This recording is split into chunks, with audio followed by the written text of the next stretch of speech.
नमस्कार दोस्तों, मैं कुमार कौशल स्वागत कर रहा हूं आपके अपने YouTube प्लेटफॉर्म कुमार कौशल क्लासेस में। तो आज की हमारी टॉपिक है मौर्यों के बाद की जो भारतीय स्थिति रही, जिसे आप मौर्योत्तर काल या जिसे आप प्राग गुप्त काल या पूर्व गुप्त काल के नाम से जानते हैं। तो ये ऐसी स्थिति थी या ऐसा कालखंड है जहाँ पे मौर्यों का जब सत्ता समाप्त होता है तो मौर्यों की सत्ता की समाप्ति के साथ साथ भारत में दो तरह के राजवंशों का उदय होता है, एक देसी राजवंश और दूसरा विदेशी राजवंश। इसके पहले के वीडियो में अगर आप मौर्य काल का वीडियो आप देख रहे हैं तो आप उसमें देखेंगे कि चंद्रगुप्त मौर्य ने एक तरह से बड़े साम्राज्य को स्थापित किया। तत्पश्चात उसके उत्तराधिकारी के तौर पर बिंदुसार और अशोक ने भी मौर्यों के साम्राज्य को स्थायित्व प्रदान करने में अहम भूमिका का निर्वहन किया। लेकिन अशोक की मृत्यु के बाद उसके 4 उत्तराधिकारी एकदम निष्क्रिय साबित हुए और उनके जो प्रशासन का तरीका है, उनके साम्राज्य को व्यवस्थित करने का जो तरीका है, वो तत्कालीन परिस्थितियों के हिसाब से सही नहीं साबित हुआ और कमज़ोर उत्तराधिकारियों की वजह से मौर्यों के पतन में, जैसे मौर्यों का अंतिम शासक जो था बृहद्रथ, तो बृहद्रथ की हत्या के बाद भारत में शुंग वंश की स्थापना हुई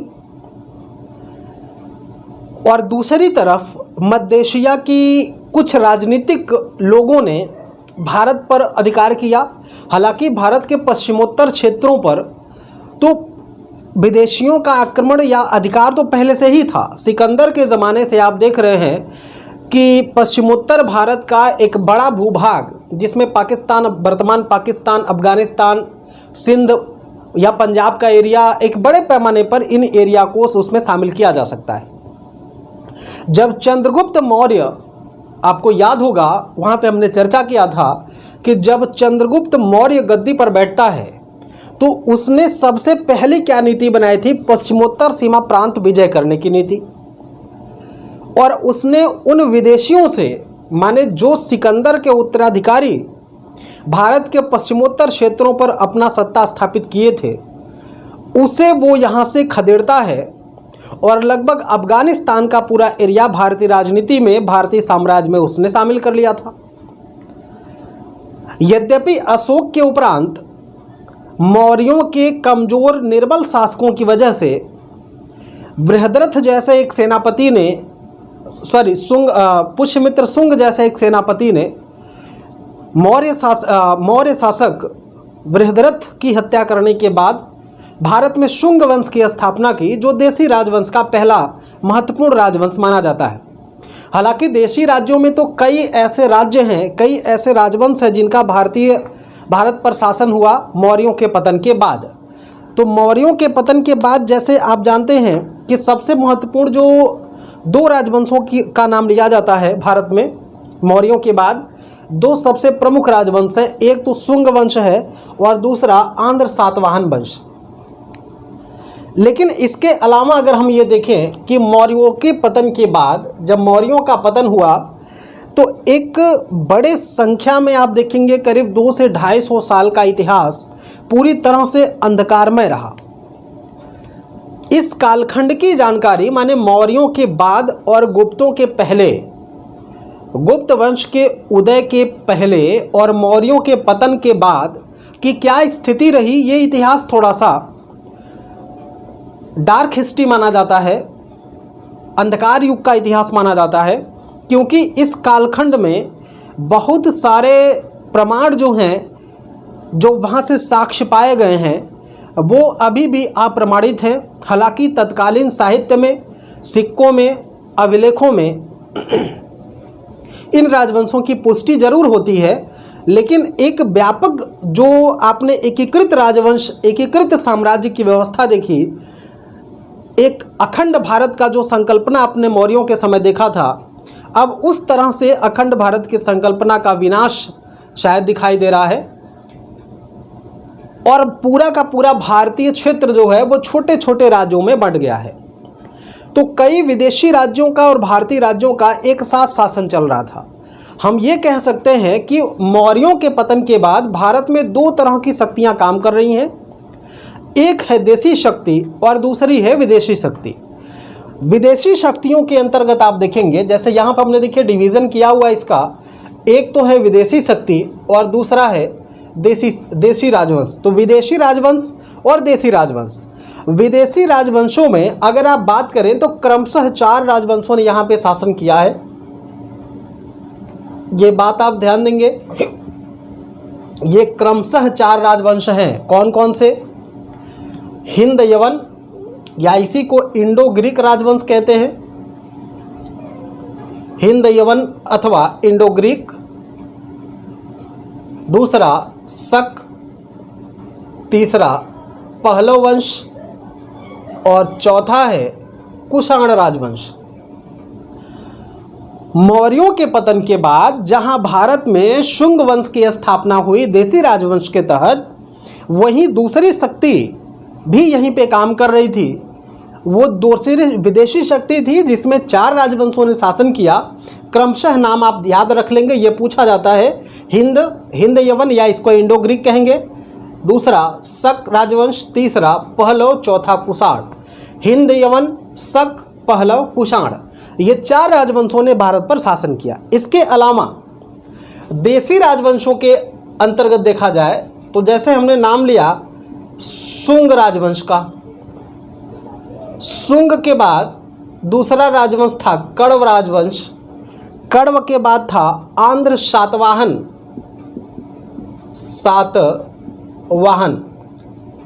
गौतमीपुत्र सातकड़ी, ये सब अभी चर्चा होगा, दूसरे पार्ट में हम देखेंगे। तो शुंग वंश, कण्व वंश, आंध्र सातवाहन वंश और इक्ष्वाकु वंश। देशी राज्यों की बात हम कर रहे हैं। देशी राजवंश में कौन कौन? तो शुंग, कण्व, सातवाहन या आंध्र सातवाहन, इक्ष्वाकु वंश, आभीर वंश, वाकाटक वंश, इसके अलावा चेदी वंश।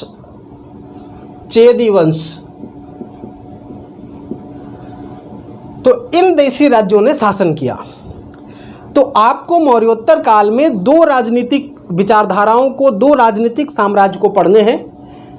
एक तो देशी राज्य के अंतर्गत कौन कौन शासन किया है और दूसरा विदेशी राजवंशों के अंतर्गत कौन कौन शासन किया है। तो आइए हम पहले डिस्कस करते हैं कि विदेशी आक्रमण कैसे हुआ मौर्यों की कमज़ोर स्थिति का लाभ उठाकर। फिर उसके बाद हम देशी राजवंश पर चर्चा करते हैं, चूँकि दोनों बहुत ही इम्पॉर्टेंट हैं। ये संक्रमणशील एरिया है। आजकल इतिहास से जो सवाल पूछने के ट्रेंड हैं वो थोड़े से बदल रहे हैं। अब सीधा सीधा फैक्ट या सीधा सीधा कॉन्सेप्ट से सवाल नहीं बन रहा, दोनों का कॉम्बो पैक दिया जा रहा आपसे। और ना तो एक सामान्य विचारधारा से या कोई ऐसे सीधे सीधे प्रश्न नहीं पूछे जा रहे हैं, और इन सब पार्टों से सवाल बहुत पूछे जा रहे हैं। तो आप इस पे ध्यान देंगे। तो हम चर्चा पहले करेंगे विदेशी राजवंश पर। इसको मैं मिटा दे रहा हूं अभी। जब हम बात करेंगे देशी राजवंश पर तो फिर से एक बार इनकी चर्चा कर लेंगे। तो ये यहाँ पे आपको ये देखना है कि विदेशी राजवंशों के आधार पर जब मौर्यों का पतन हुआ, या ये कह सकते हैं कि वृहद्रथ की हत्या करने के बाद पुष्यमित्र शुंग ने शुंग वंश की स्थापना भारत में की, उसी समय भारत पर हिंद यवन शासकों का आक्रमण होता है, इंडो ग्रीक शासकों का आक्रमण होता है। जब इंडो ग्रीक शासकों का आक्रमण हुआ भारत पर, ये मध्य एशिया के लोग थे, मध्य एशिया राजनीति के लोग थे। ये वास्तव में जो हिंदयवन शासक हैं ये बल्ख या बैक्ट्रिया के रहने वाले लोग थे। बल्ख या बैक्ट्रिया, यहां पे मैं लिख दे रहा हूं बैक्ट्रिया, ये बल्ख अथवा बैक्ट्रिया के रहने वाले लोग थे। हिंद यवन शासकों ने भारत के पश्चिमोत्तर क्षेत्रों पर आक्रमण किया, और इस तरह से भारत के पश्चिमोत्तर क्षेत्रों पर आक्रमण करने वाला पहला हिंद यवन शासक था, जिसका नाम था डेमेट्रियस। ये बात आप ध्यान देंगे। कि भारत के पश्चिमोत्तर क्षेत्रों पर आक्रमण करने वाला पहला यूनानी शासक या हिंद यवन शासक या इंडो ग्रीक शासक कौन था? तो डेमेट्रियस था। डेमेट्रियस ने 183 ईसा पूर्व के आसपास भारत के पश्चिमोत्तर सीमा प्रांत पंजाब प्रांत पर आक्रमण किया और पंजाब के एक क्षेत्र जिसे उस समय साकल कहा जाता था और वर्तमान में जिसे सयालकोट कहते हैं, आधुनिक सयालकोट तत्कालीन साकल पर डेमेट्रियस ने अधिकार कर लिया। माने पंजाब के एक भाग साकल या सयालकोट पर इसने अपना अधिकार कर लिया और 183 ईसा पूर्व के आसपास इसने भारत के पंजाब में डेमेट्रियस वंश की स्थापना की। एक चीज आप यहां पे देखेंगे कि जब बैक्ट्रिया का शासक हिंद यवन या इंडो ग्रीक शासक डेमेट्रियस भारत के पंजाब के सियालकोट पर आकर के सियालकोट को अपनी राजधानी बना करके जब इसने भारत पर सत्ता प्रारंभ किया तो बैक्ट्रिया में एक बड़ी घटना घटी। वो ऐतिहासिक महत्वपूर्ण घटना क्या थी? इसी वंश का एक विरोधी था जिसका नाम था यूक्रेटाइड्स। क्या नाम था इसका? यूक्रेटाइड्स। तो जैसे ही डेमेट्रियस भारत के सियालकोट पहुंचा तो बैक्ट्रिया अब तो खाली हो गया ना। बैक्ट्रिया में यूक्रेटाइड्स के नेतृत्व में विद्रोह हो गया और बैक्ट्रिया पर यूक्रेटाइड्स का अधिकार हो गया। और इसी डेमेट्रियस के रास्ते पर चलते हुए यूक्रेटाइड्स ने क्या किया कि यह भी भारत पर आक्रमण किया, भारत पर अपने साम्राज्य विस्तार को किया। और हुआ क्या कि पंजाब के एक क्षेत्र पर जो साकल या सियालकोट का क्षेत्र था वहाँ पे डेमेट्रियस वंश की स्थापना हुई डेमेट्रियस के द्वारा। और पंजाब के दूसरे क्षेत्र अर्थात तक्षशिला वाले एरिया में तक्षशिला को राजधानी बना करके यूक्रेटाइड्स वंश की स्थापना की। तो भारत में एक ही साथ दो इंडो ग्रीक शासन चल रहे हैं। भारत में एक ही साथ दो इंडो ग्रीक या दो हिंद यवन वंश स्थापित हुए जिसे आप डेमेट्रियस वंश और यूक्रेटाइड्स वंश के नाम से जानते हैं। तो बात ध्यान देंगे कि एक ही साथ दो यूनानी या हिंद यवन राजवंश चल रहे हैं भारत में। स्थिति आप समझ चुके हैं। डेमेट्रियस ने साकल अथवा सियालकोट को राजधानी बनाया जबकि यूक्रेटाइड्स ने तक्षशिला को अपनी राजधानी बनाया। अब आइए हम एक एक वंश की चर्चा करते हैं। जैसे डेमेट्रियस वंश की पहले हम चर्चा कर लेते हैं, उसके बाद हम यूक्रेटाइड वंश की चर्चा करते हैं। परीक्षाओं के दृष्टिकोण से आप देखेंगे कि राजधानी पूछा गया है। डेमेट्रियस वंश की राजधानी भारत में कहाँ पे थी? कौन सा हिंद यवन शासक है जिसने भारत पर पहले आक्रमण किया? तो ये सब सवाल आप ध्यान देंगे। यद्यपि भारत में हिंद यवन शासकों की हिंद यवन वंश की स्थापना डेमेट्रियस के द्वारा की गई, लेकिन इस वंश का जो सबसे प्रतापी शासक हुआ उसका नाम था मिनांडर। डेमेट्रियस वंश का जो सबसे प्रतापी शासक हुआ उसका नाम था मिनांडर, जो 160 ईसा पूर्व से 120 ईसा पूर्व के आसपास शासन किया। तो 160 से 120 तक जब ये शासन करता है, इसे ही माना जाता है कि यही सबसे प्रतापी शासक है डेमेट्रियस वंश का। मिनांडर एक बड़ा ही महान योद्धा था, साम्राज्य विस्तारक था और एक अच्छे शासकों में, मजबूत शासकों में इसकी गिनती होती है। डेमेट्रियस के बारे में जानकारी मिलती हमें तत्कालीन पुस्तक पेरिप्लस ऑफ एरिथ्रियंसी। ये किताब यूजीसी में पूछा गया है, पेरिप्लस ऑफ एरिथ्रियंसी, और सिविल सर्विसेज एग्ज़ाम में भी इसे पूछा गया है। तो ये किताब है इम्पॉर्टेंट, लेकिन अगर इसके लेखक का नाम पूछे तो इसके लेखक का नाम अज्ञात है। अर्थात पेरिप्लस ऑफ एरिथ्रियंसी नाम की पुस्तक के लेखक कौन हैं इस बात का पता नहीं चलता है। यद्यपि तत्कालीन जो व्यापार है, तत्कालीन जो शासकों के बारे में बहुत ही अच्छा विवरण ये पुस्तक देती है।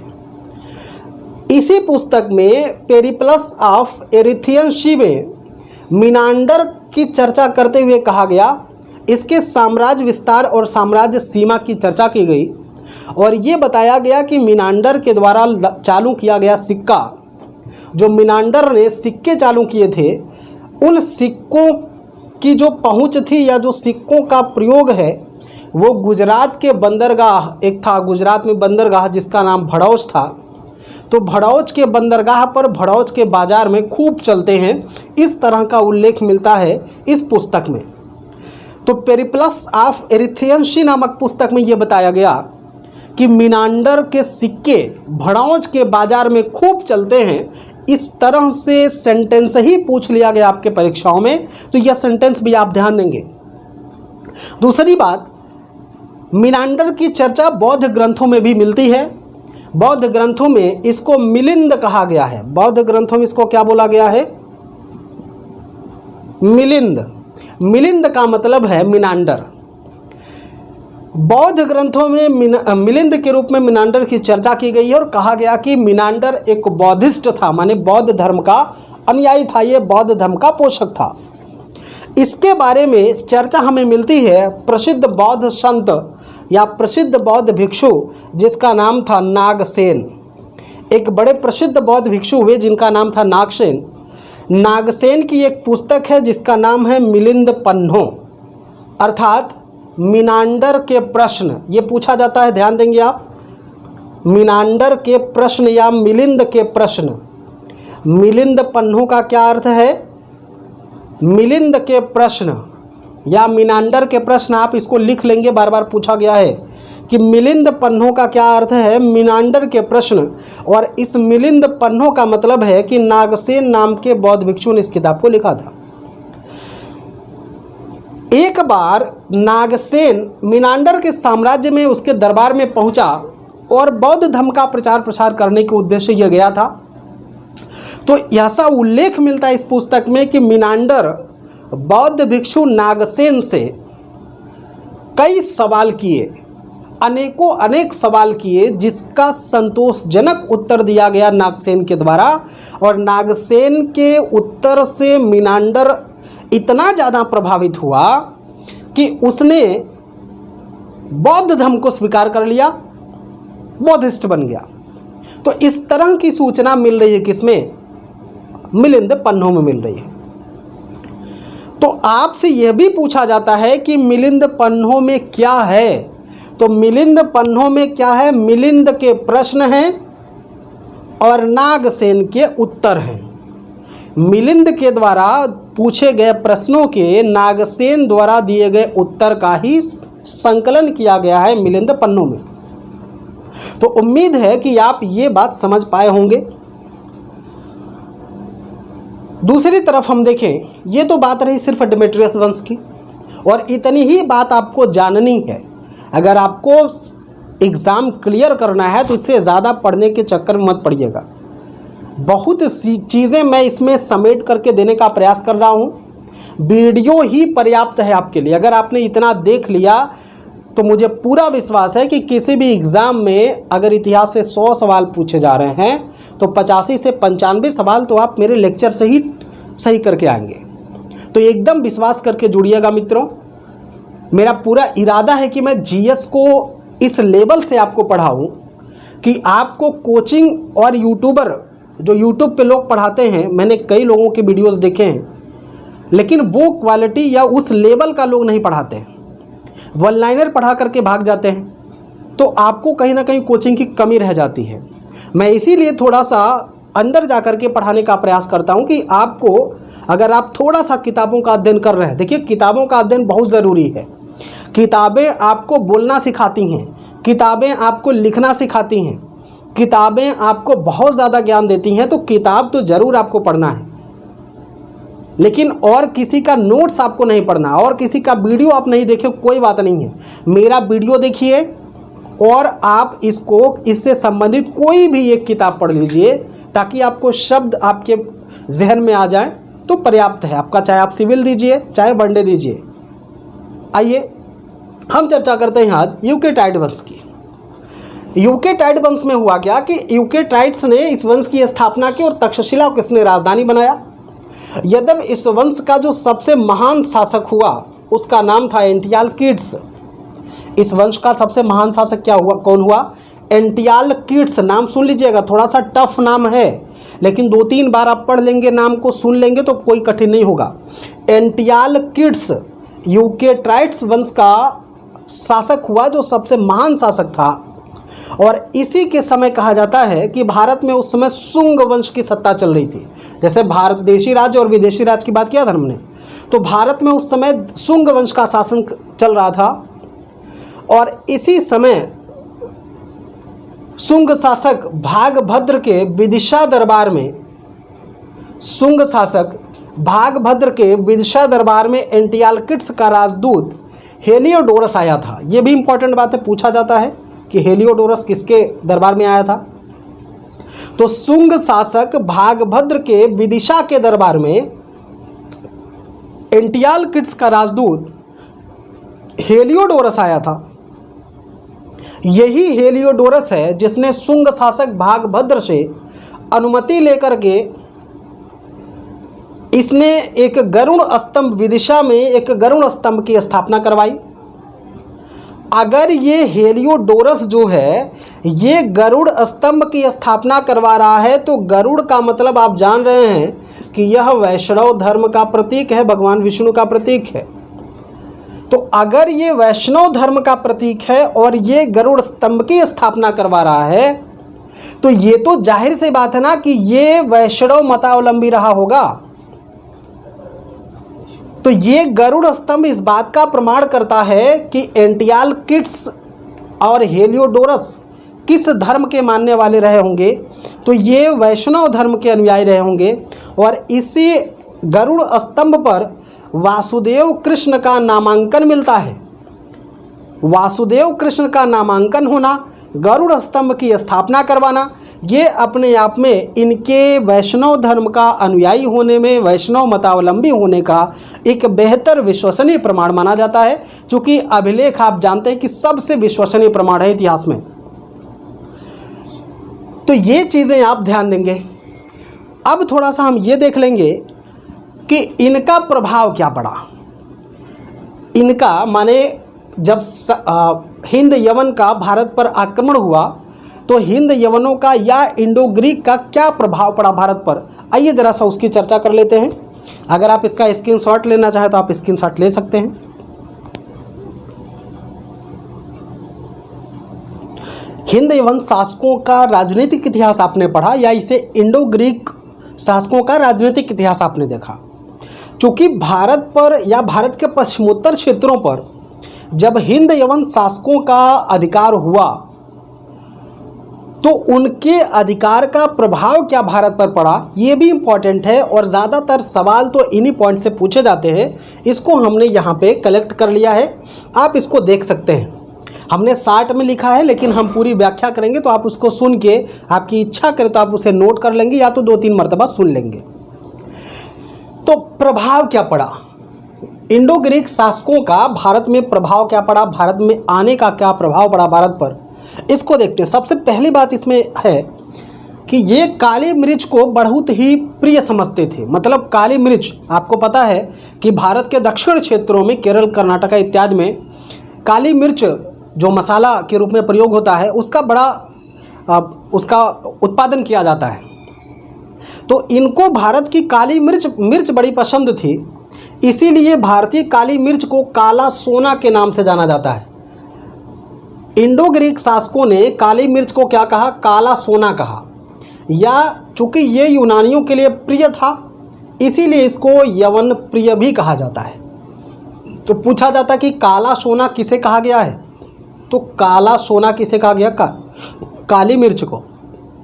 दूसरी बात कि भारत पर इंडो ग्रीक आक्रमण का या अधिकार का एक जो बड़ा महत्वपूर्ण प्रभाव पड़ा, वो ज्योतिष के क्षेत्र में है। ज्योतिष के क्षेत्र में कहा जाता है कि भारत यूनानियों का या इंडो ग्रीक का ऋणी है, हिंद यवन का ऋणी है ज्योतिष के क्षेत्र में। मतलब भारत में ज्योतिष विद्या इसके पहले नहीं थी। और जब इन हिंद यवन का आक्रमण हुआ भारत पर, तो उनकी ज्योतिष विद्या भारत के लोगों ने सीखी। तो ज्योतिष के क्षेत्र में भारत हिंद यवनों का ऋणी है और कहा जाता है कि इन्हीं के प्रभाव के फलस्वरूप, इन्हीं के आधार पर उनसे ज्योतिष विद्या सीखने के बाद सप्ताह के 7 दिनों का नामकरण, ग्रह और नक्षत्रों का नामकरण और नक्षत्रों को देखना, ये सब भारत ने किससे सीखा है? हिंद यवनों से सीखा है, इंडो ग्रीक से सीखा है। दूसरी चीज़, जैसे आप जानते होंगे कि भारत में ज्योतिष विद्या का एक अपना अलग ही महत्व है। तो उस ज्योतिष विद्या को भारत ने किससे सीखा है? हिंद यवन शासकों से सीखा है। हिंद यवनों के आने का एक बड़ा महत्वपूर्ण प्रभाव ये भी पड़ा कि भारत में एक नई तरह की कला का विकास हुआ जिसे होलेनिस्टिक कला कहते हैं, होलेनिस्टिक आर्ट या होलेनिस्टिक कला। और इस होलेनिस्टिक कला का जो विकास है, जो इसका एक विस्तृत रूप है, वो हमें दिखाई देता हर्षवर्धन के काल में गांधार कला में। तो जब हम राजा हर्षवर्धन को पढ़ेंगे गुप्तोत्तर काल में, तो हम वहाँ पे गांधार कला की विस्तृत चर्चा करेंगे। मथुरा कला और गांधार कला दोनों में आपस में क्या संबंध है, दोनों में आपस में क्या अंतर हैं, इन दोनों बातों को समझा जाएगा। तो यहाँ पे आप सिर्फ इतना जान लीजिए कि होलेनिस्टिक कला का विकास भी भारत में हिंद यवन शासकों की ही देन है, जिसका एकदम सर्वोच्च रूप हमको दिखाई देता है हर्षवर्धन के शासनकाल में गांधार कला में। तो गांधार कला अगर आप समझ लेंगे तो आप होलेनिस्टिक कला भी समझ लेंगे। इसकी चर्चा हम हर्षवर्धन के कालखंड में करेंगे। अगला प्रभाव की बात करें अगर, तो संस्कृत नाटकों में जो पर्दे का प्रयोग होता था उसे यवनिका कहा गया।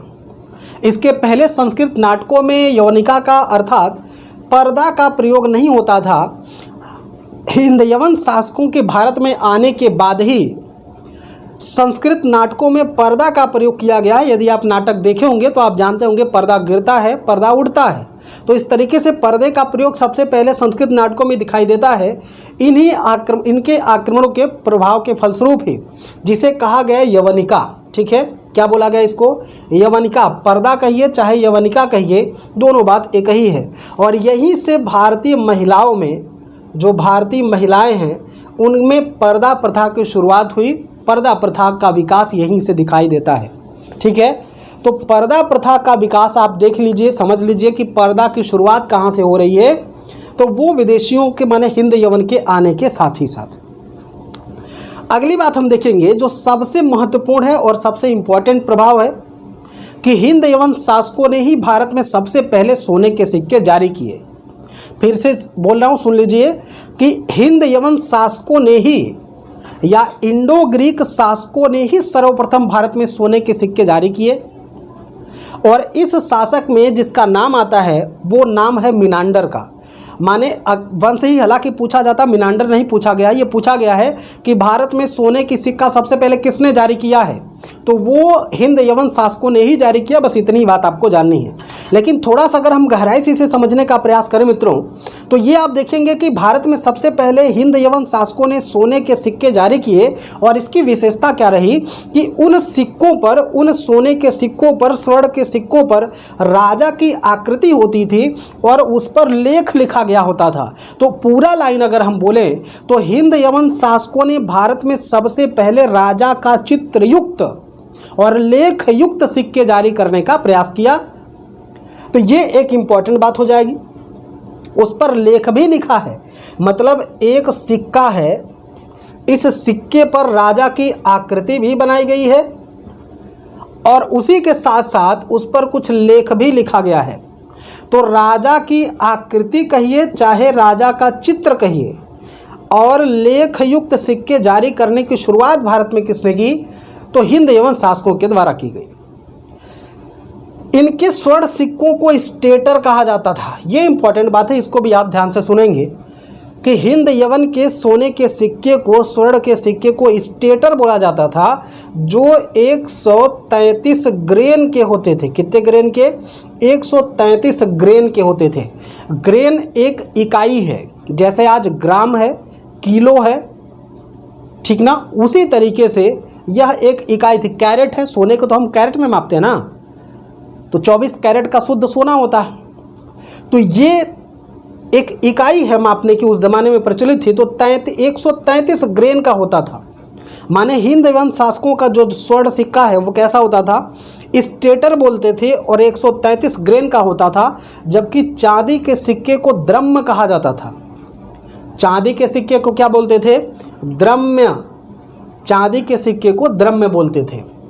तो ये हिंद एवं शासकों से संबंधित एक महत्वपूर्ण फैक्ट थे जो आपको याद रहना ही चाहिए, आपके परीक्षाओं के दृष्टिकोण से बहुत ही इंपॉर्टेंट है। तो पहले शासक, चूंकि 4 शासकों पर हमें मूल रूप से चर्चा करनी है, एक तो हिंद एवं शासक हो गए। अब सेकंड पर हमको देखना है शक शासक, माने भारत पर शक राजवंश का अधिकार कैसे हुआ भारतीय परिक्षेत्र पर। आइए उसकी चर्चा करते हैं, शकों की। तो यहाँ पे बगल में आप देखेंगे कि शक राजवंश हमने फ्रेमिंग की हुई है। आप इसको ध्यान से देखेंगे, चूंकि शक शासक इंपॉर्टेंट है, यहाँ से बड़े सवाल बार बार पूछे जाते हैं। हालांकि बहुत सारे फैक्ट को पीछे जोड़ करके हमने बताया है और कुछ आगे आएंगे भी, फिर भी इसकी चर्चा कर लेते हैं। शक राजवंश,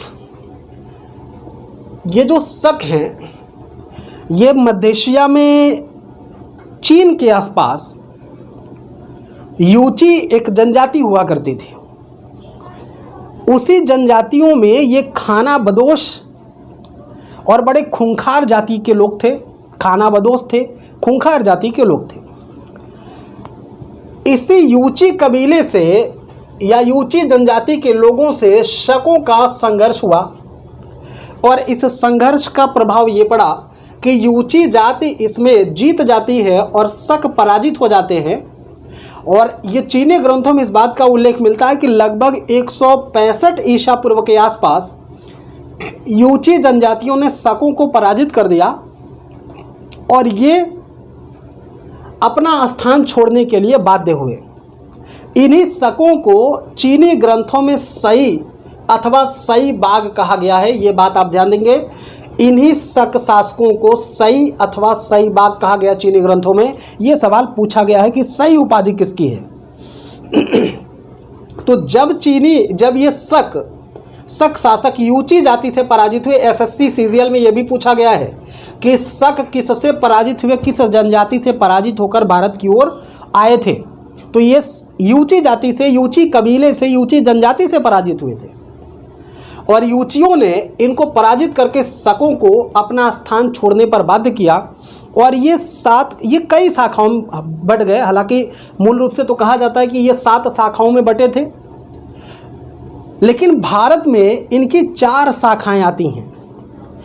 एक अफगानिस्तान की तरफ गई और कुछ इधर उधर तितर बितर हुए, और इसकी 4 शाखाएं, माने शक शासकों की 4 शाखाएं भारत की तरफ आती हैं। इसके बारे में एक फैक्ट आप ये भी देखेंगे कि शक शासक त्रातार की उपाधि धारण करते थे। शक शासक त्रातार की उपाधि धारण करते थे। त्रातार का मतलब होता है मुक्तिदाता। त्रातार का मतलब क्या होता है, मुक्तिदाता। तो ये त्रातार की उपाधि धारण करते थे। यह भी सवाल आपसे पूछा गया है कि त्रातार की उपाधि धारण करने वाले शासक कौन थे, तो शक थे।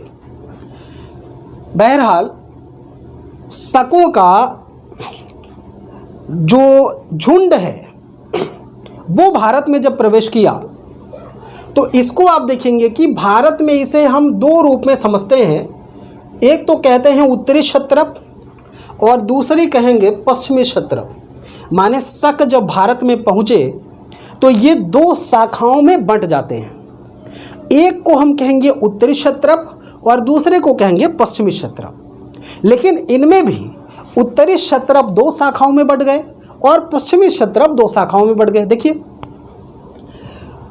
उत्तरी क्षत्रप 2 शाखाओं में जो बटे हैं उसमें आप ध्यान से देखेंगे, एक को कहा गया तक्षशिला के शक और दूसरे को कहा गया मथुरा के शक। ठीक है, तो उत्तरी शाखा भी 2 शाखाओं में बटी, एक तक्षशिला के शक और दूसरे मथुरा के शक। जबकि पश्चिमी शाखा में, पश्चिमी क्षत्रपों में नासिक के शक, उज्जैन अथवा मालवा के शक, ये भी 2 शाखा में बढ़ गए। तो किस शाखा के अंतर्गत कौन से शासकों ने, कौन से शक शासकों ने शासन किया, उसकी चर्चा हम करेंगे। अगर क्षत्रप देख करके आप परेशान हो रहे हो तो ध्यान दीजिए, क्षत्रप का मतलब राजा या महाराजा होता है। जब सिकंदर को हमने पढ़ाया था तो सिकंदर वाले टॉपिक में इसको हमने बात किया था क्षत्रप पर। क्षत्रप का मतलब राजा या महाराजा होता है। तक्षशिला के शकों में 3 प्रमुख शासकों की चर्चा होती है, जिसका एक तो पहला शासक इसका महत्वपूर्ण हुआ जिसका नाम मेउस था, दूसरा एजेल और तीसरा एजलसेज। ये 3 शासक हैं जो तक्षशिला के शासक के रूप में शासन करते हैं। मथुरा के शकों में देखेंगे तो राजुल या इसी का नाम राजबुल मिलता है। राजबुल, राजुल अथवा राजबुल माने मथुरा शक शाखा का, मथुरा के शक शाखा का जो पहला महत्वपूर्ण शासक हुआ उसका नाम था राजुल अथवा राजबुल, और इसके बाद सोडास नाम के एक व्यक्ति ने शासन किया। इसी समय कहा जाता है कि चंद्रगुप्त विक्रमादित्य ने मथुरा के शकों को पराजित किया। चंद्रगुप्त विक्रमादित्य ने मथुरा शाखा के शकों को पराजित किया 57 ईसा पूर्व में, और इसी के उपलक्ष्य में इसने विक्रमादित्य की उपाधि धारण की थी। इन्हीं को पराजित करने के उपलक्ष्य में, माने मथुरा के शकों को पराजित करने के उपलक्ष्य में चंद्रगुप्त विक्रमादित्य ने विक्रमादित्य की उपाधि धारण की थी, या चंद्रगुप्त द्वितीय ने विक्रमादित्य की उपाधि धारण की थी। और इसी के साथ साथ इसने 57 ईसा पूर्व में विक्रमी संवत की शुरुआत की। यह भी एक इंपॉर्टेंट बात है। विक्रमी संवत की शुरुआत 57 ईसा पूर्व में हुई है। अभी आगे हम देखेंगे शक संवत कब है, चंद्रगुप्त या विक्रमी संवत सबकी चर्चा करेंगे। तो यहाँ पे शक संवत की बात नहीं हो रही, यहाँ पे विक्रमी संवत की बात हो रही, जिसकी शुरुआत 57 ईसा पूर्व में की गई थी। किसके द्वारा? चंद्रगुप्त द्वितीय विक्रमादित्य के द्वारा। पश्चिमी शाखा में नासिक के शक शाखा के अंतर्गत महत्वपूर्ण शासक हुआ जिसका नाम था भूमक। भूमक के बाद जो नासिक शाखा का सबसे महत्वपूर्ण शासक माना जाता है उसका नाम था नहपान। क्या नाम था उसका? नहपान। एक चीज आप ध्यान देंगे कि गौतमी पुत्र सतकर्णी के साथ नहपान का संघर्ष हुआ था। गौतमी पुत्र सतकर्णी के साथ नहपान का संघर्ष हुआ था, और इस संघर्ष में सतकर्णी की विजय हुई थी जबकि नहपान इसमें पराजित हुआ था। तो यह भी बात आप याद रखेंगे कि पूछेगा कि सतकर्णी का संघर्ष किस शाखा के साथ हुआ था या किस शक शाखा के शासक के साथ हुआ था, तो पश्चिमी क्षत्रप के नहपान के साथ हुआ था। जबकि मालवा और उज्जैन शाखा के अंतर्गत देखेंगे तो पहला शासक हुआ इसका चस्टन। पहला शासक क्या इसका नाम है? चस्टन। और इसके बाद जो इंपॉर्टेंट शासक हुआ उसका नाम था रुद्रदामन।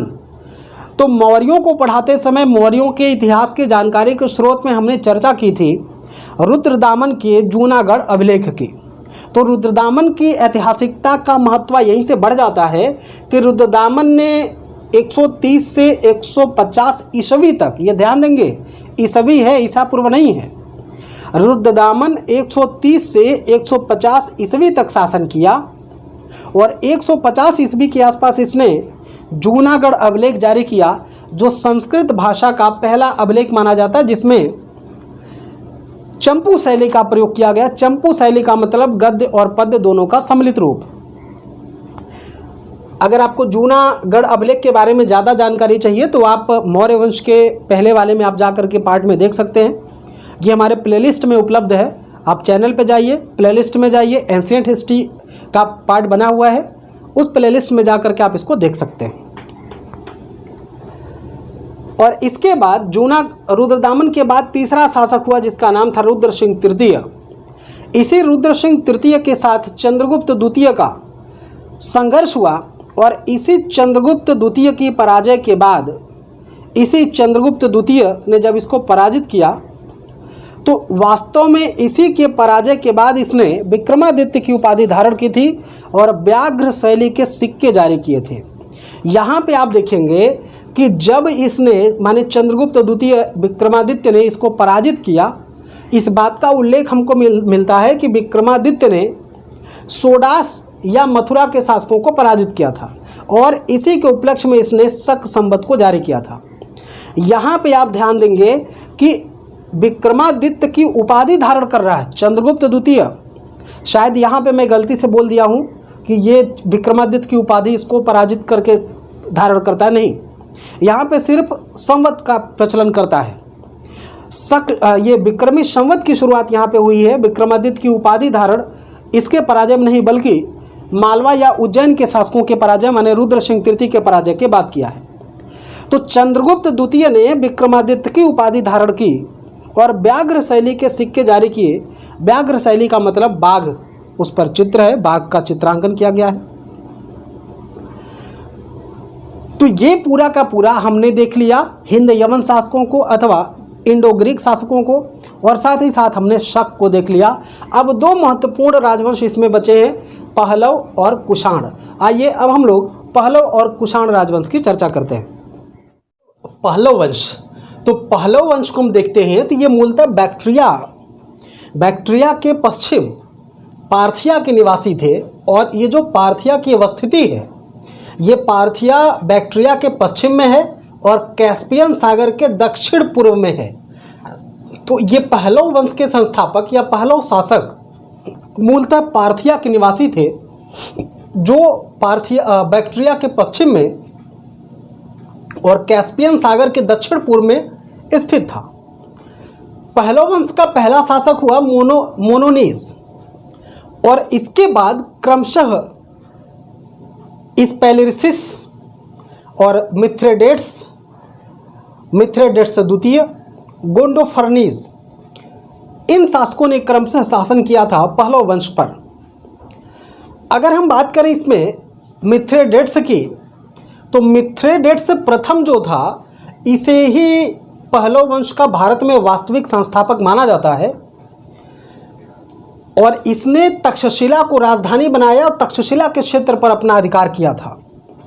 मिथ्रेडेट्स के बाद मिथ्रेडेट्स द्वितीय सत्ता पर स्थापित होता है। तत्पश्चात गोंडोफर्नीज नाम का पहलव शासक गद्दी पर बैठा। इसके समय यह चर्चा मिलती है कि इसके जो सिक्के थे माने गोंडोफर्नीज के जो सिक्के थे उस पर त्रिशूलधारी शिव का अंकन था। गोंडोफर्नीज के सिक्कों पर त्रिशूलधारी शिव का अंकन था और पेशावर के पास से बख्त-ए-बही में भी इसका उल्लेख किया गया है। पेशावर के पास एक सूचना मिलती बख्त-ए-बही जिसमें गोंडोफर्नीज की जानकारी मिलती है। गोंडोफर्नीज कई तरह की उपाधियों को धारण करता था। सबसे पहली उपाधि इसकी ये थी जिसे हम कहते हैं बैशेलियन, दूसरी इसको बैशेलियस, तीसरा महाराज, चौथा राजाधिराज, पांचवा त्रातार और देवव्रत। ये कुछ उपाधियां हैं। इन उपाधियों को गोंडोफर्नीज ने धारण किया था। तो यह भी आप एक इम्पोर्टेंट फैक्ट के रूप में याद रखेंगे। इससे जुड़ी हुई जो और महत्वपूर्ण बातें हैं उसको हम ऐसे देख सकते हैं कि इसी गोंडोफर्नीज के समय माने पहलव वंश का शासक गोंडोफर्नीज जब शासन कर रहा था तो उसी के समय ईसाई धर्म प्रचारक, ईसाई मिशनरी का प्रमुख धर्म प्रचारक सेंट थॉमस भारत की यात्रा करता है। प्रथम सदी ईस्वी में सेंट थॉमस ईसाई मिशनरी का प्रचारक भारत आता है। ये बात इंपॉर्टेंट है, यूपीपीएससी में इसको पूछा गया है, यूपीपीसीएस में इसको पूछा गया है। यूपीपीसीएस में ये सवाल पूछा गया है कि सेंट थॉमस किसके समय भारत आया। तो ये आया है गोंडोफर्नीज के समय, जो पहला शासक था उसके समय ये भारत आता है। इसकी हत्या दक्षिण भारत में कर दी गई थी। दक्षिण भारत के मलकापुर में, जिसे मद्रास के नाम से जानते हैं। तो ईसाई मिशनरी या ईसाई धर्म प्रचारक सेंट थॉमस पहली सदी ईस्वी में भारत में आता है और ये ईसाई धर्म का प्रचार प्रसार करने के लिए दक्षिण भारत पहुंचा, जहां के मलकापुर में इसकी हत्या कर दी गई। तो यह भी एक इम्पॉर्टेंट फैक्ट है, पूछा जाता है कि किस ईसाई मिशनरी या किस ईसाई धर्म प्रचारक की हत्या दक्षिण भारत में कर दी गई। तो वो था सेंट थॉमस। ठीक है, और सेंट थॉमस के नाम पर आप जानते हैं कि भारत के बहुत सारे क्षेत्रों में सेंट थॉमस विद्यालय कॉन्वेंट के रूप में खोले गए हैं। तो ये इसी सेंट थॉमस के नाम पर है, जो ईसाई धर्म को बढ़ावा देने के लिए भारत में ईसाईयत पर आधारित विद्यालयों को स्थापित किया गया है। इसके बाद ये तो पहलो वंश की चर्चा रही। अब चूंकि ये तीसरा वंश था, भारत पर विदेशी शासन करने वाला ये तीसरा राजवंश था, जबकि प्राचीन भारत में या मौर्योत्तर काल में भारत पर शासन करने वाले विदेशी राज्यों में चौथे और अंतिम वंश थे कुषाण वंश। कुषाणों का जो संस्थापक था उसका नाम था कुजल कड़फिसेस। नाम ध्यान देंगे, नाम थोड़ा सा टफ पड़ेगा आपको, लेकिन 2-4 बार आप नाम अगर पढ़ लेंगे तो शायद नाम आपके लिए टफ ना लगेगा। कुजुल कड़फिसेस नाम है। कुजुल कड़फिसेस किसका संस्थापक? कुषाण वंश का संस्थापक। हमने बताया कि भारत में या मौर्योत्तर भारत में विदेशी सत्ता में 4 शासकों की बात की, 4 साम्राज्य की बात की गई थी। तो 4 साम्राज्यों में तीसरा तो था पहलव और चौथा आपको कुषाण बताया गया, जो चौथा और अंतिम था। तो कुषाण वंश का संस्थापक कुजुल कड़फिसेस था। और इन कुषाणों का जो धर्म था ये शैव धर्म, बौद्ध धर्म और वैष्णव धर्म के पोषक थे। माने इन्होंने तीनों धर्म को प्रोत्साहित किया, पोषित किया। शैव धर्म, बौद्ध धर्म और वैष्णव धर्म, इन तीनों धर्मों का पोषण इन्होंने किया। और इनके जो सिक्के थे, माने कुषाणों ने सोने और तांबे के सिक्के जारी किए। एक चीज़ यहीं पे और मैं आपको बता दूं कि भारत में शुद्ध सोने के सिक्कों को जारी करने का श्रेय इन्हीं कुषाण शासकों को जाता है। शुद्ध सोने के सिक्के का मतलब, ये चीज़ आप देख लेंगे प्रैक्टिस सेट में तो बार बार पूछा गया है। शुद्ध सोने का सिक्का कितना होता था? 124 ग्रेन का। तो भारत में सबसे पहली बार शुद्ध सोने के सिक्के को जारी करने का जो श्रेय है वो इन्हीं कुषाण शासकों को जाता है। ठीक है, तो ये बात आप एकदम इंपॉर्टेंट के रूप में इसको लिख लेंगे कि भारत में शुद्ध सोने के सिक्के की शुरुआत किसने की? कुषाण शासकों के द्वारा किया गया। शुद्ध सोने का ग्रेन कितना होता था? तो 124 ग्रेन का शुद्ध सोने का सिक्का होता था, जिसे सबसे पहले भारत में कुषाणों के द्वारा जारी किया गया। इसके बाद कुजुल कड़फिसेस के बाद दूसरे शासक के रूप में स्थापित होता है बिम कड़फिसेस। जब बिम कड़फिसेस गद्दी पर बैठा तो इसको ही कहा जाता है कि यह वास्तविक संस्थापक था। कुषाण वंश का वास्तविक संस्थापक माना जाता है। और ये पहला कुषाण शासक है जिसने भारत में तांबे और सोने के सिक्के चलाए। माने बिम कड़फिसेस पहला कुषाण शासक है जिसने भारत में तांबे और सोने के सिक्के सबसे पहली बार चलाए। और दूसरी बात ये बताया गया आपको कि ये भारत में शुद्ध सोने के सिक्के जारी करने वाले पहले शासक कौन थे? तो वो कुषाण थे। एक चीज़ और आप ध्यान देंगे कि ये जो कुषाण है वास्तव में ये पश्चिमी चाइना का एक क्षेत्र था, यूची। पश्चिमी चीन में यूची जनजाति रहती थी, तो ये उसी से संबंधित थे। इसे यूची या तोखरी कहा जाता, माने कुषाणों का अन्य नाम यूची जाति या यूची और तोखरी कहा जाता है। वास्तव में हुआ क्या था कि हिंगनु या हूण कबीले के साथ यूची कबीले का संघर्ष हुआ और इस यूची कबीले के लोग पराजित हो गए हिंगनु कबीले से, और हिंगनु कबीले ने पश्चिमी चीन पर अपना अधिकार कर लिया और यूची कबीले के लोग यहाँ से भागने के लिए विवश हो गए। तो ये चीज़ आप ध्यान देंगे, ये पूछा गया सवाल है कि किस कबीले ने इनको खदेड़ा था। तो हिंगनु कहिए चाहे हूण कहिए, भारत में हूणों का आक्रमण होता है, आगे हम चर्चा करेंगे। तो यूची कबीले से ये यूची कबीला हिंगनु कबीले से पराजित हो गया। यूची कबीले का मतलब कुषाण के लोग, कुषाण वंश के लोग। तो दूसरा शासक इसका हुआ कौन? बिम कड़फिसेस हुआ। बिम कड़फिसेस के बारे में कहा जाता है कि यह कुषाण वंश का भारत में वास्तविक संस्थापक था और यह पहला कुषाण शासक था जिसने भारत में तांबे और सोने के सिक्के को जारी किया। इसके सिक्कों की एक बड़ी विशेषता यह रही कि इसके सिक्कों पर त्रिशूल, शिव, माहेश्वर और नंदी बैल का चित्रांकन मिलता है। यह अपने आप में एक इम्पॉर्टेंट फैक्ट है। तीसरे शासक के रूप में कनिष्क गद्दी पर बैठता है, जो कुषाण वंश का सबसे महत्वपूर्ण, सबसे प्रतापी शासक माना जाता है। कुषाणों का सबसे महत्वपूर्ण और सबसे प्रतापी शासक कौन हुआ? तो उसे आप कनिष्क कहेंगे। जब कनिष्क गद्दी पर बैठा तो इसने महाराजा धीराज की उपाधि धारण की। ध्यान देंगे कि ये महाराजा धीराज की उपाधि धारण कर रहा है। महाराजा धीराज की उपाधि धारण करने का मतलब है कि ये अपने आप को एक बड़े शासक के रूप में, एक साम्राज्यवादी शासक के रूप में प्रमाणित करने का प्रयास कर रहा है। दूसरी तरफ इसकी उपाधि है देवपुत्र शाहानुशाही। इसकी उपाधि है देवपुत्र शाहानुशाही। ये इंपॉर्टेंट है, इसको ध्यान देंगे आप। देवपुत्र शाहानुशाही, इसका मतलब देखिए, देवपुत्र मतलब ये देवताओं से उत्पन्न मान रहा है स्वयं को, देवताओं से स्वयं को उत्पन्न मान रहा है। और दूसरी चीज शाहानुशाही माने सामंत होने की परंपरा का भी बोध हो रहा है, सामंतों का स्वामी होने की परंपरा का भी बोध हो रहा है। तो यह भी उपाधि इसी की है, जिसे आप शाहानुशाही कहिए चाहे महाराजा धीराज कहिए। तो कनिष्क ने देवपुत्र शाहानुशाही की उपाधि धारण की थी। इसने प्रारंभिक राजधानी अपनी बनाई थी पेशावर को। प्रारंभिक राजधानी इसकी क्या थी? पेशावर थी। लेकिन बाद में मथुरा को राजधानी बनाया गया। बाद में इसने किसको राजधानी बनाया? मथुरा को। और प्रारंभिक राजधानी इसकी क्या थी? पेशावर थी। यह चीज आप ध्यान देंगे, पूछेगा कि कुषाण शासक कनिष्क की प्रारंभिक राजधानी क्या थी, तो बोलिएगा पेशावर। फिर अगर पूछ ले कि बाद में उसकी राजधानी कहाँ हो गई, तो मथुरा हो गई थी। दूसरी चीज कि 78 ईस्वी में इसने अपना राज्याभिषेक करवाया। ध्यान देंगे, 78 ईस्वी में इसने अपना राज्याभिषेक करवाया। और इसी राज्याभिषेक के अवसर पर 78 ईस्वी में इसने शक संवत जारी किया। ये इंपॉर्टेंट बात है, 78 ईस्वी में शक संवत जारी किया। इसके पहले 57 ईसा पूर्व आपको बताया गया था। 57 विक्रमी संवत की बात की थी।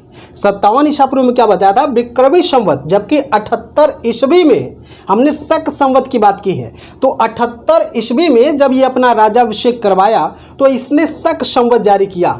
ठीक है, इसके बारे में कहा जाता है कि ये जो कनिष्क है एक बड़ा महत्वपूर्ण शासक है कुषाण वंश का।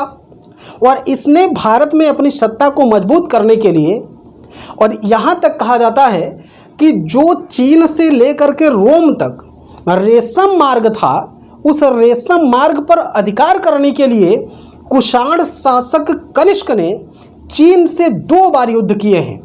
माने जो रेशम मार्ग था, जो सिल्क मार्ग था, रोम से लेकर के चीन तक, माने चीन से रोम तक जाने वाला जो सिल्क मार्ग था, जो रेशम मार्ग था, उस पर अधिकार करने के लिए कुषाण शासक कनिष्क ने 2 बार चीन पर आक्रमण किया। चीन के साथ इसका 2 बार युद्ध हुआ। कहा जाता है कि पहले युद्ध में तो कनिष्क पराजित हुआ, लेकिन दूसरे युद्ध में चीनी शासक पांचाऊ को इसने पराजित कर दिया। और इस तरीके से पांचाऊ को पराजित करने के बाद रेशमी मार्ग पर या सिल्क मार्ग पर इसने अधिकार कर लिया, जो एक इम्पॉर्टेंट विशेषता हो सकती है। ये आप इसको इम्पॉर्टेंट मार्क कर लेंगे। बहुत इंपॉर्टेंट बात है कि रेशमी मार्ग पर अधिकार किसने किया, तो कुषाण शासक कनिष्क ने किया। तमाम अभिलेखों के माध्यम से, साहित्यों के माध्यम से यह चर्चा मिलती है कि कनिष्क अत्यंत ही विद्वान और विद्वानों का संरक्षक, विद्वानों का आश्रयदाता था। इसके दरबार में बड़े बड़े विद्वानों को संरक्षण प्राप्त था। इसके दरबारी विद्वानों की अगर हम चर्चा करें तो आप देखेंगे कि पार्श्व, वसुमित्र, अश्वघोष, चरक, नागार्जुन, ऐसे विद्वानों को इसके दरबार में संरक्षण प्राप्त था। ये चीज़ आप ध्यान देंगे, पूछा जाता, बार बार पूछा जाता है कि पार्श्व, ये इनमें से कौन किसके दरबार में था।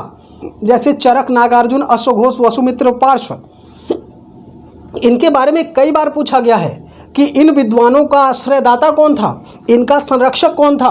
तो आप ध्यान से सुनेंगे कि कनिष्क स्वयं एक विद्वान और विद्वानों का आश्रयदाता था। इसके दरबार में पार्श्व, वसुमित्र, अश्वघोष, चरक और नागार्जुन को संरक्षण प्राप्त था, आश्रय प्राप्त था।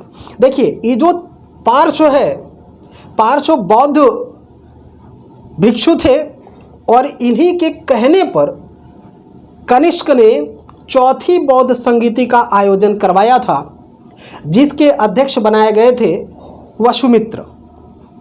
पार्श्व के कहने पर कनिष्क ने चौथी बौद्ध सभा का आयोजन करवाया, चौथी बौद्ध संगीति का आयोजन करवाया, जिसके अध्यक्ष बनाए गए वसुमित्र।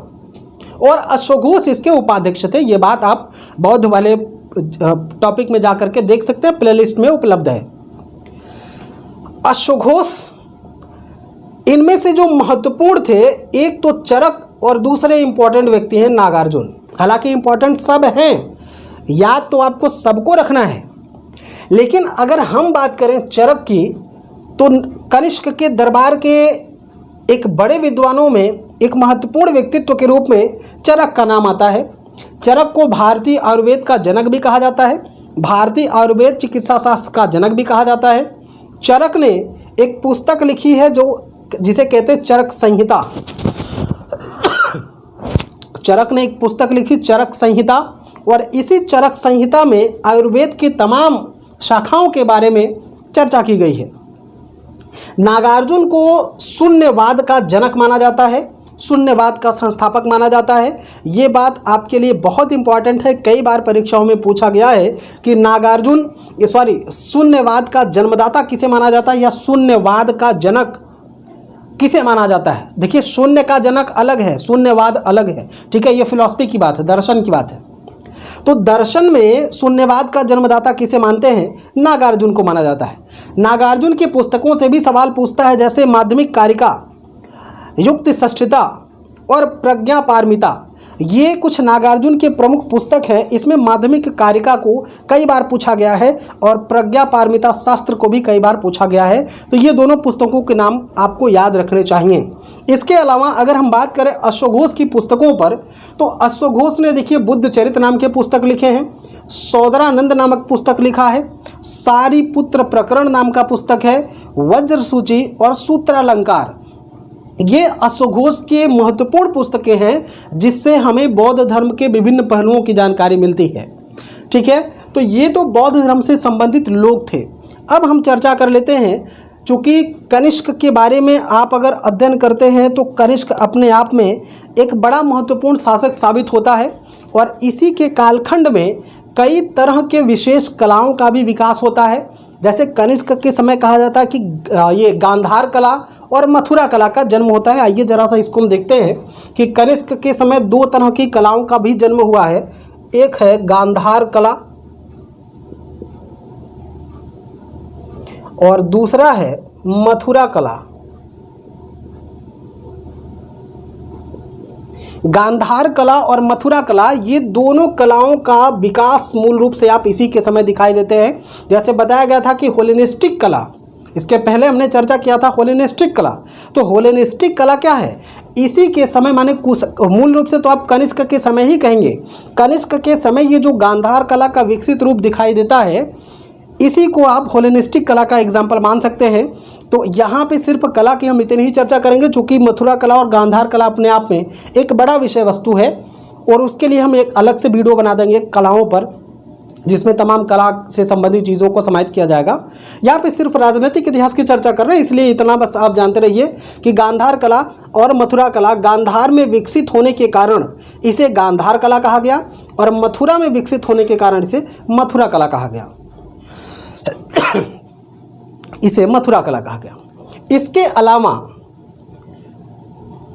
कनिष्क के बाद कुछ और शासकों ने शासन किया है। जैसे कनिष्क के बाद के शासकों की अगर आप बात करें तो वशिष्ठ और हुबिष्क, यहां पे मैं मिटा के लिख दे रहा हूं, वशिष्ठ और हुबिष्क।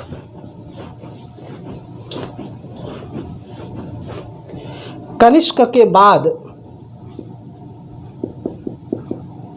वशिष्ठ, ये ध्यान देंगे, कनिष्क तीसरा शासक है, वशिष्ठ चौथा शासक है। माने कुषाण वंश का जो अगला शासक हुआ कनिष्क के बाद, उसका नाम था वशिष्ठ।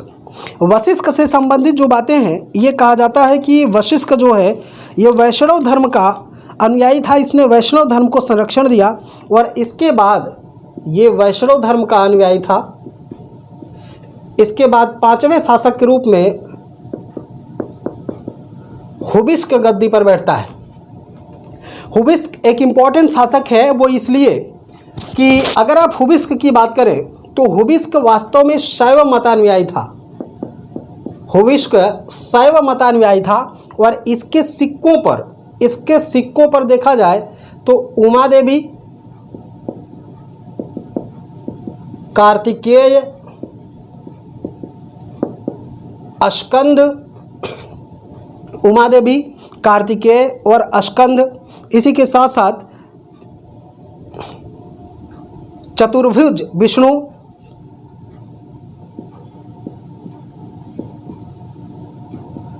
चतुर्भुज, विष्णु। इन तमाम सिक्कों के बारे में, इन तमाम अपने सिक्कों पर इसने तमाम देवी देवताओं का उल्लेख किया है, चित्रांकन किया गया है। एक इम्पॉर्टेंट फैक्ट यहाँ से आप ये याद रखेंगे कि हुबिस्क ऐसा कुषाण शासक है जिसके सिक्कों पर सर्वाधिक देवी देवताओं का चित्र है। सर्वाधिक देवी देवताओं का चित्र किसके सिक्कों पर मिलता है? तो हुबिस्क के सिक्कों पर मिलता है। हुबिस्क एक ऐसा शासक है जिसके सिक्कों पर सर्वाधिक देवी देवताओं का चित्रांकन मिलता है। तो ये आपने कुषाण वंश के साथ ही साथ विदेशियों के आक्रमण पर एक बेहतरीन चर्चा प्रस्तुत किया गया है, जो आपके एग्जाम के दृष्टिकोण से बड़ा इंपॉर्टेंट है। इसके बाद समय मिलता है तो मैं ऑब्जेक्टिव सवाल इस पे बना दूंगा, तो आप ये वीडियो देख करके ऑब्जेक्टिव कर लेंगे तो आपके सारे के सारे टॉपिक तैयार हो जाएंगे। मुझे उम्मीद है कि आपको वीडियो अच्छा लगा होगा। लाइक शेयर कमेंट के साथ बने रहिए कुमार कौशल क्लासेस के साथ। मिलते हैं नेक्स्ट वीडियो में, तब तक के लिए जय हिंद। खुश रहिए, मस्त रहिए, पढ़ते रहिए, अपना ख्याल रखिए। धन्यवाद।